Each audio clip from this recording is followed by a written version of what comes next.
A ver, estamos aquí con la abogada Elizabeth Amarán. Yo me estoy metiendo en camisa no se vara porque yo no ni soy abogado, ni tengo la retórica para discutir, pero voy a hacer el rol un poco del gobierno sin haber visto todos los argumentos del gobierno, ¿no? Cosas que se me ocurren a mí sobre el tema de la ciudadanía por nacimiento. Vamos a empezar por la Constitución. La enmienda 14 de la Constitución, en la cláusula de ciudadanía, la sección 1, define que toda persona nacida o naturalizada en los Estados Unidos es ciudadana del país y del estado donde reside, garantizando la ciudadanía por derecho de nacimiento. Entonces, ¿qué pasa? Que lo único a lo que no tiene derecho, porque la propia Constitución lo señala, es a ser presidente o vicepresidente. Que eso no todos los países lo tienen. Hay, como en otros países, categorías de ciudadanía, categorías de residencia. En Panamá, por ejemplo, cuando te decía que me acaban de ser ciudadano honorario, ¿no? Y que asistimos a una ceremonia, ¿verdad? ¿En cuánto eran? 50 personas haciéndose ciudadanos panameños. En esos países, número uno, en muchos casos no se admite la ciudadanía por nacimiento. Y en Panamá antes, eso lo cambiaron, yo creo que Mayín Correa puso énfasis en eso, había 4 categorías de residencia. Y hacerse ciudadano es un proceso largo, complicado. Tienes que casi sentirte, les dieron una lección de los símbolos patrios allí, cantaron el himno nacional, tenían que saberse el himno casi de memoria. Y lo que hizo la gobernadora, que es el último proceso, te hacen renunciar a cualquier vínculo con tu nación anterior, que aquí de alguna manera está también en el texto, pero no con el énfasis que yo lo vi allí. Y la gente admitió eso. Dejo de ser español, había un español. Dejo de ser israelí, había un israelí. Dejo de ser italiano, había un italiano. Había, por supuesto, 20 venezolanos, etc. Es decir, Estados Unidos ha tenido un acceso fácil a la ciudadanía, en cierto modo, ¿o no estás de acuerdo con eso? Con relación a otros gobiernos, por ejemplo. Bueno, con relación a otros países, sabemos que hay muchos países, sobre todo países del primer mundo, que realmente es difícil. El nacimiento directamente dentro de esos países no te da el derecho a una ciudadanía, ¿ok? Ahora, Estados Unidos históricamente siempre ha sido demasiado diferente del resto del mundo, ¿ok? Entonces, nuestra Constitución está basada en derechos únicos que se les reconocen a los ciudadanos que están sujetos a las leyes de los Estados Unidos. Algo que no leíste en esa versión en español de la 14 enmienda es que esté sujeto a la jurisdicción. La 14 enmienda dice subject to the jurisdiction thereof. Eso es el texto de la enmienda. Sí, porque no estaba leyendo exactamente el texto, sino una versión. Sí, estabas parafraseando, exacto. Entonces, mira, hay muchas cosas que nuestra Constitución reconoce que no reconoce otros contextos y otros países. Eso no me gusta nunca comparar a nuestro país con otros países, porque por algo somos la primera potencia mundial. Y respectivamente de... Esa es la retórica de un abogado. Mira cómo respectivamente de lo que esté sucediendo y todo, seguimos siendo líder mundial en muchos aspectos. Y uno de esos aspectos son los derechos humanos, ¿ok? Que están tatuados en nuestra Constitución. Entonces, muy importante, el contexto de la 14 enmienda comenzó con un caso o una realidad de esclavos que fueron traídos, esclavos africanos que fueron traídos a los Estados Unidos y tenían bebés en los Estados Unidos. Entonces, en su momento, pues el gobierno no quiso reconocer ciudadanía para estos bebés. Y en la 14 enmienda quedó plasmado el derecho de estos bebés a ser ciudadanos americanos si nacen dentro del territorio americano. Eso es importante. Es importante que nuestras leyes y nuestra Constitución siempre han separado la realidad de un niño, de un bebé inocente, de la realidad de sus padres que en algún momento puedan haber cometido algún acto ilegal. Y esta realidad legal la vemos en muchísimos aspectos, en muchísimas ramas de nuestras leyes. El crimen de los padres nunca puede ser imputado en sus hijos, ¿ok?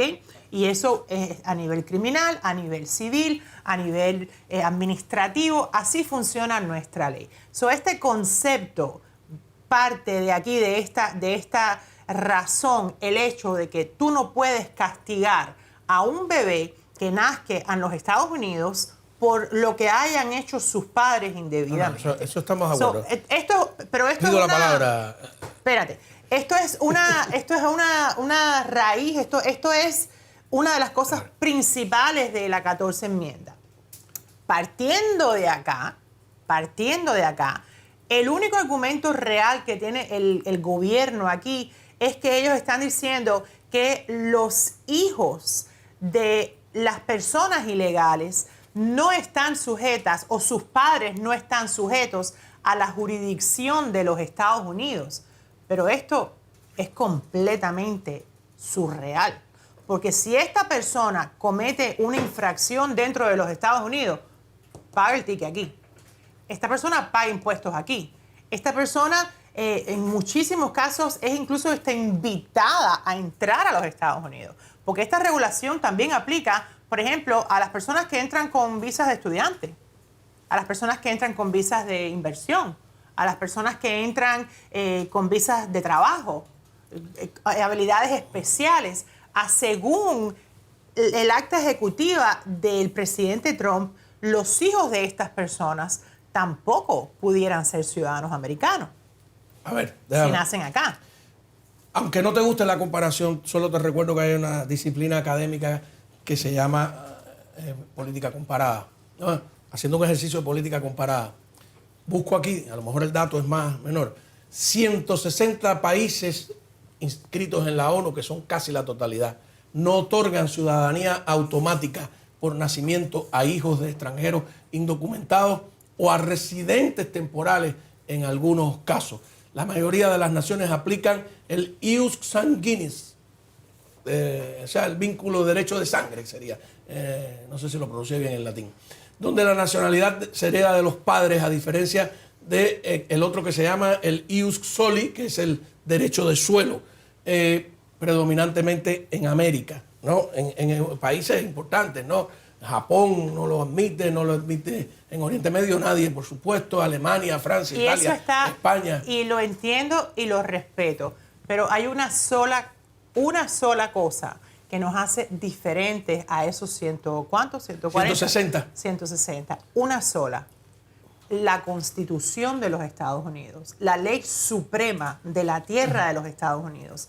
En nuestra Constitución, nuestra ley suprema estipula que los niños nacidos acá, independientemente de sus padres... No hay duda, pero... Ya, esa es la diferencia. El tema que lleva al gobierno aquí es que están abusando de esa singularidad, ¿no? Esa es una singularidad norteamericana de la que están abusando de manera intencional en muchos casos. Yo soy partidario, déjame decirte, de no manosear mucho la Constitución, de no estar cambiándola, pero, y tengo la impresión de que, por supuesto, si no cambian la Constitución, ese argumento del gobierno se estrella contra la Constitución y va a ser difícil. Y si se lanzan a hacer una reforma constitucional, necesitan 60% del Congreso y del Senado, 60% más del 60% o 3/4 partes del Congreso y del Senado de cada estado. Es bueno que cambiar la Constitución aquí sea difícil. O sea, por lo tanto, yo creo que están en una pelea. Pero es cambiable.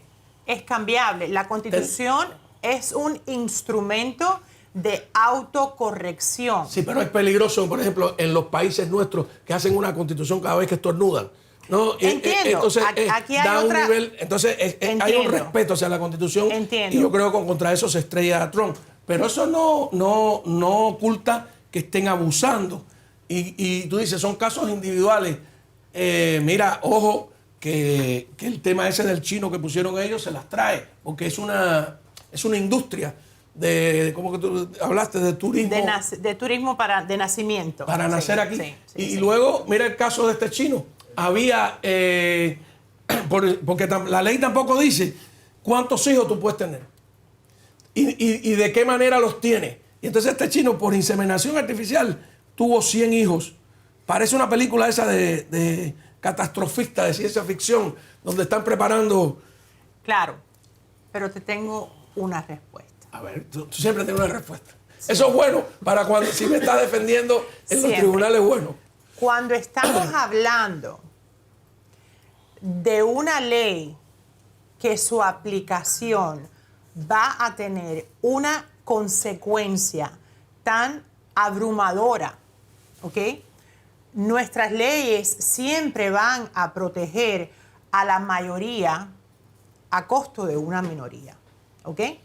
Y existen medidas más restringidas y más específicas para atacar este tipo de casos en particular.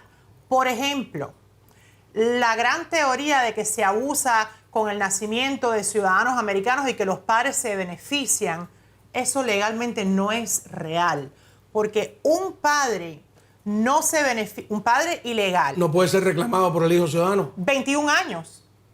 Tienes que esperar para que tu hijo te pueda reclamar. Entonces, la gran teoría de que están abusando el nacimiento para beneficiarse ellos no es real. Tanto es así que vemos la ley de DACA. La ley de DACA, no nacieron acá los chicos, vinieron pequeños para acá. A estos niños se les ha dado un beneficio temporal y sin embargo a los padres no se les ha dado absolutamente ningún beneficio. Incluso cuando pero entonces cuando tratas acá, de deportar a esos padres, salimos nosotros en la prensa a decir, pobrecito, quieren separar a una familia, entendemos, etcétera. pero hay leyes mucho más estrictas y específicas para cada uno de esos casos. Incluso cuando van a deportar a alguien y estás utilizando el argumento de que tiene hijos ciudadanos americanos, esta persona tiene que demostrar que ha vivido en los Estados Unidos un mínimo de 10 años para que pueda ser elegible para cancelación de remoción y derivar algún beneficio. Y no solo 10 años o que tengas hijos ciudadanos o residentes. Tienes que demostrar que tus hijos ciudadanos o residentes sufrirían circunstancias extraordinarias si te deportan de los Estados Unidos. Estamos hablando de niños enfermos, niños con condiciones especiales, con requerimientos académicos especiales, con tratamientos médicos. Ni siquiera estamos hablando de una gran mayoría. Y este tipo de visas están sujetas a cupos. Solo creo que hay como unas 60,000 visas para este tipo de casos, ¿me entiendes? Entonces, la aplicación, el argumento del gobierno del gran abuso que se está cometiendo con los nacimientos, cuando lo llevas a la realidad, no existe. Es minúsculo. Porque incluso esos casos en donde una persona trata de utilizar el argumento de que mi hijo es ciudadano americano, no me deporte, tienes que tener dos contextos. Un contexto, ya tu hijo es mayor de 21 años y Congreso le ha dado a ese adulto de 21 años el derecho de reclamar a sus padres. Está en la ley también. No estamos hablando de cosas subjetivas que nos guste o no nos guste. Estamos hablando de que esta es la ley y tienes que seguirla. A ver, vamos de nuevo con, ya no política comparada, sino verificación, digamos, básica. Ahora cuando venía de Panamá, estaba todo este problema del TSA y había un desorden tremendo en el aeropuerto a la entrada. Y están dos líneas, ¿no? Una para no ciudadanos y otras para ciudadanos. Yo trato a veces de ponerme en el lugar de los americanos. Y digo, bueno, no es que sean racistas, es que hay una evidencia visual tremenda. En la cola de ciudadanos, el 99.9 de los que estábamos no teníamos pinta de ser americanos. Tú dirás, bueno, pero te engañas.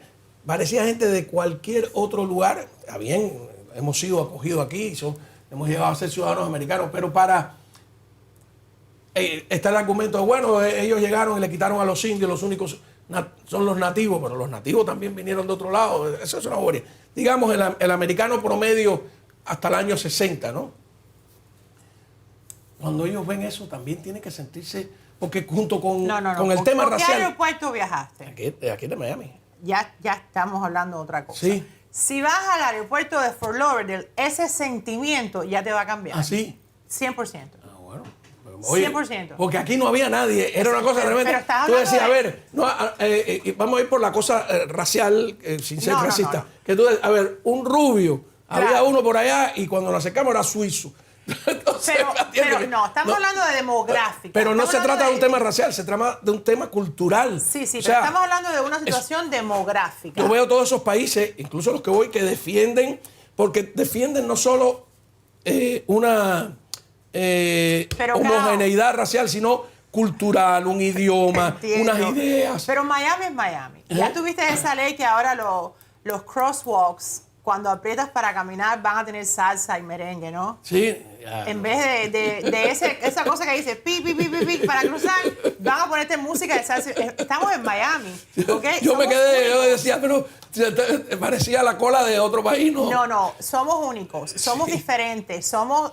Y así, bueno, así somos, así... Y, Pero además los guardias que te estaban atendiendo tampoco tenían. Exacto, pero Era eso un es montón de Miami. cubichos, oye, cao, oye, ¿dónde estuviste? Eso es Miami. Pero ese feeling solo tienes que ir al aeropuerto de Orlando, al aeropuerto de Fort Lauderdale, al aeropuerto de Texas, de Arizona, Sí. de California. Tengo que irme para el norte. Si vas a los aeropuertos de California te vas a encontrar puros asiáticos. Ah, sí, eso Puro me dijo mi tío. asiático. Mi tío dice Esa que, es la que él demográfica. llegó en el año 70 a California, a Eagle Rock, y fue a la iglesia. Y él era el único pelo negro que había ahí, todo el mundo era americano. Sí. No sé cuánto. Dejó de ir porque dejó a lo mejor de creer o por lo que sea, y regresó ya viejo, hace 4 o 5 años, y dice, no había un americano, todo el mundo era asiático. Es cierto, Entonces, sí, claro, es cierto. o sea, sí tienen consecuencias las emigraciones. Pero esa es la naturaleza. No sé si es malo o es bueno, es un cambio. Pero esa es la naturaleza de nuestra nación. Sí, pero lo que pasa es que, por ejemplo, con mis compatriotas, para que no digan nada, cubanos, cómo funciona Estados Unidos, cuál es el verdadero concepto de libertad, etcétera. Tú ves cubanos aquí y también de otros países reclamando cosas que no forman parte de la cultura democrática y libertaria de Estados Unidos. O sea, tú traes tus prejuicios, tú traes tu manera de ver cómo funciona el gobierno y vas contaminando. Pero ya me estás llevando por otro canal. No te digo. Y ya yo eso creo no que tiene Trump, nada que ver con el caso de la administración. yo creo que con el Trump va a derecho perder. Yo creo que Trump va a perder. Pero perder. ojo, que razón. No, pero puede no están, tener, pero no están citando nada de eso. No, yo sé. Nada de eso porque están nada de citando. eso, Nada de eso es legal. legal. Nada de eso es legal. Los La puntos Constitución legales- dice lo que dice y punto. Vamos, ya. vamos a la ley, vamos a la ley. Nuestra opinión subjetiva es nuestra. Claro, ¿ok? claro. Yo también te puedo hacer un argumento de que todo eso que de alguna manera algunas personas también pueden lo que ha aportado percibir, todo eso es riqueza cultural, eso es crecimiento, eso es libertad de mercado, eso es libertad de caminos nuevos, de verdades nuevas. Eso es lo que ha enriquecido No si lo que le está nuestra pasando a sociedad. los ingleses, a los franceses, a los belgas, que eran unos tipos tranquilos, que de repente tienen unos barrios. Oye, yo fui a Bruselas y Bruselas era famosa por lo aburrida que era. Dice, vas a Bruselas, ¿qué aburrirte? Y hoy Bruselas tiene unos barrios musulmanes donde las mujeres no pueden caminar solas por las calles, donde quieren obligar a que las niñas, incluso belgas o las francesas, vayan con el velo a la escuela, donde te paran el tráfico porque están haciendo unos rezos totalmente fuera de los templos. Y entonces yo entiendo que hay un sector de la población de esos países que está erizada, ¿no? Ahí, Entiendo. pero también es terrible que por tu aspecto racial venga ahí si te pare, ¿no? Exacto. Y tenemos leyes también que protegen esa diversidad siempre y cuando no sea algo que ponga en peligro pues tus derechos o de alguna manera pues no ponga en peligro a la comunidad, a la sociedad. Pero tenemos el derecho a la libre expresión, a la libre religión. Mira el caso que acaba de también caer en la Corte Suprema, donde acaban de remandar de regreso esta ley de Colorado, en donde se le prohibía a un terapeuta a dar tratamiento para personas que tenían pues ciertas inclinaciones sexuales. Eso acaba de estar en la Corte Suprema también ayer. Y la Corte Suprema dijo, esto es free speech, libertad de expresión, primera enmienda. No pueden regular a este doctor, a este terapeuta. ¿Y Esta quién se ley lo de quería Colorado- prohibir? Él lo quería hacer. El estado de Colorado, Sí. el estado de Colorado implementó una regulación en donde se le prohibía a ciertos terapeutas a dar terapia de conversión sexual, que no puedes tú... ¿A menores o a mayores? A menores y a mayores, todo tipo de terapia. Porque a menores estoy de acuerdo, ¿eh? Sí, pero todo tipo de terapia estaba aquí incluida. Entonces, claro, este terapeuta fue el que llevó el caso hasta la Corte Suprema. Y la Corte Suprema dijo, no, esto está regulado como free speech, como libre expresión. Esto no está regulando conducta solamente. Y lo regresó para las cortes inferiores. Esto es solamente un ejercicio de protección, ¿ok? Y también hemos tenido casos así para la libertad de expresión de religión, de comunicación, de muchas cosas que hacen únicas a nuestra Constitución. El punto es, si está en la Constitución, no puedes venir con una orden ejecutiva a querer cambiar la Constitución. Eso no está permitido. Tienes que usar otros recursos. ¿Cuáles son los recursos para cambiar la Constitución? Tienes que hacer una petición, tienes que regresar al Congreso, tiene que haber un amendment, tiene que haber una votación. Y si sigues ese ejercicio y el Congreso determina que lo va a cambiar, usaste los instrumentos legales adecuados. No, y además entramos también en una contradicción. Por ejemplo, a mí me sucede que sí, que me parece que tiene que haber un freno al desorden, pero me duele inmensamente cada vez que veo un compatriota, incluso algunos que entraron aquí invitados, como tú dices, por los Estados Unidos, con I-220A y qué sé yo, que son deportados a incluso gente que en el mismo aeropuerto de La Habana son arrestados, porque eso es legitimar el sistema judicial castrista y el sistema carcelario. O sea, que no es negro y blanco, hay muchos claroscuros por el medio. Quiero aclararle que no estoy peleando con la doctora. No, porque nunca peleamos. Nunca peleamos porque al final siempre te convence. Estoy haciendo que eso creía. Estoy haciendo ¿cómo se llama? El rol del Estado en este caso, sin tener la preparación. Sí. Mira, hablando rapidito, antes que se me olvide, tenemos una decisión de una corte en Massachusetts diciendo que las personas que entraron por CBP-1 sí tienen estatus legal y continúan con su estatus legal. Estas son las personas que entraron, que esperaron afuera pacientemente, se registraron, entraron con un parol, les dieron un CBP-1 por 2 años, le dieron ese parol. Llegó la administración y dijo, tienen 7 días para irse todos del país.